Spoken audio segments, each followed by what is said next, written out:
ginawa po namin siya para sa isang film.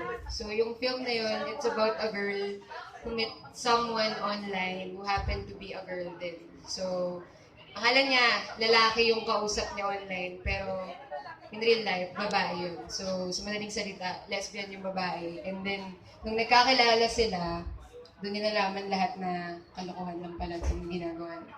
So, ang title nito ay Hindi Tayo Sayang. So, para ito dun sa mga taong nakakilala na ng mga minamahal nila, pero hindi naman pala magiging sila. So, kailangan natin mag-let go. Hindi tayo sayang.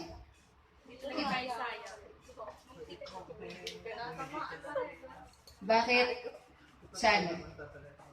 Dalawang salitang madalas natin banggitin paminsan kapag tayo naguguluhan, kadalasan kapag sinasariwa natin yung mga bagay na matagal na nating napagdesisyonan. Mga tanong na, bakit nga ba? Bakit? Nakilala ko pa? Bakit ikaw pa? Bakit nagkaganito? Bakit tayo? At pagkatapos, susundan mo ng mga sana na sana hindi na, sana iba na lang, sana hindi siya, sana hindi ako nagkakaganito, sana hindi tayo nagkakilala. Dahil simula nang makilala kita, nagkaroon ako ng gana na palitan ang mga sana at bakit ng baka at pwede dahil posible, naniniwala akong posible. Pag-ibig natin ay posible.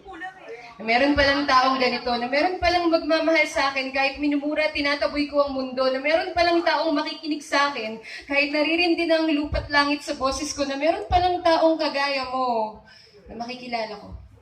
At hindi ko may kakaila, minsan ko ding nabatid na ako na ang pinakaswerteng babae sa mundo at kahit nakakatawang isipin, sa sandaling oras na inalaan mo, ikaw yung siguro na naging sigurado, naniwala ako sa'yo. Naniwala ako na kaya mong higpitan ang maluwag na kapit ng mga kamay ko, na ikaw ang sasalo sa bawat pagbitaw ko, na maaari pa palang ang mga patay at kinalimutan ng alaala ay mabuhay at maging masaya, nang akala kong wala lang ay siyang mahal. Ikaw ang kailangan. Ngunit nakalimutan kong paniwalaan ang katotohanan, ang biglaan at ang malaking katotohanan na hindi lahat ng pwede ay dapat, at hindi lahat ng dapat ay pwede mong mayakap, na hindi lahat ng kaya mong yakapin ay kaya mong tanggapin, na hindi lahat ng tanggap ay karapat-dapat, na yung akala mong posible ay hindi pala pwede. At nakakatawang isipin, dahil akala mo, nahanap mo na yung minsan na gusto mong maging walang hanggan, pero tatapusin mo ang isang bagay na hindi naman talaga naumpisahan.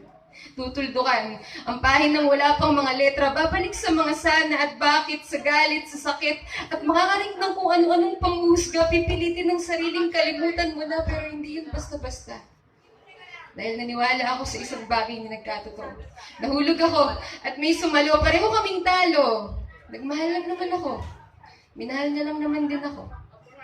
Kaya, babalik tayo sa katotohanan na may mga bagay na kailangang bitawan, may mga masasayang alaala na dapat nang kalimutan, mga desisyong hindi na mapapalitan, taong nagbigay saya. Ngunit kailangang iwanan na. Sayang. Hindi. Hindi tayo sayang. Masaya akong nakilala kita. Sapat na ang makilala kita. Sapat nang malaman ko na hindi tayo para sa isa't isa. Minahal kita. At baka hanggang doon na lang talaga. Hindi tayo sayang. Pero mahal, huwag kang mag-alala. Napatawad na kita. Thank you. Hindi ko mapigil.